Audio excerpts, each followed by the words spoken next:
How's the offensive line look? Or how have they looked to you? Good. You know, it's just it's a numbers game.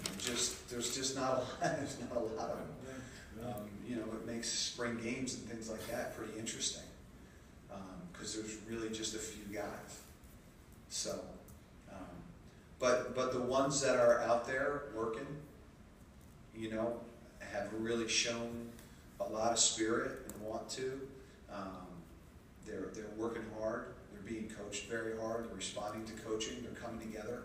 You know, cohesiveness in that group is so critical, and you can really see them start to come together. Guys that typically, you know, have been a little bit more introverted have really taken some ownership. Some of the older players taken some ownership in leading that group, and you know, a guy like Alex, for example, who's trying to be encouraging but also demonstrative and demanding, and he's snatching guys up when he needs to, and he's giving a warm, caring arm around a guy when he needs to. So I've been pleased with him. He's doing a nice job with that offensive line group, and they're you know, right now, if they can just build a bond and a cohesiveness where they all kind of already like innately know what each other are doing, that's such a huge deal. Is it critical, and maybe critical is not the right word, but could you look to some of the guys coming in here in the summer to participate this year? Oh gosh, I can't prognosticate that. It'd be very hard, I'll say that, Des. I mean, it'd be very hard.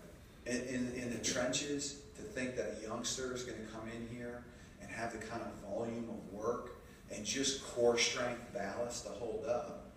I mean, even guys that maybe not stalwarts in the organization so far, if they're trained at a level like this and go through these kind of practices, they have so much higher, you know, physical aptitude and ballast. You know, it's like it's such a push-pull game that you have to have that volume of strength built up in your core. That's the biggest issue with young players typically. Even no matter how big or small they are, they typically don't have that volume of core strength.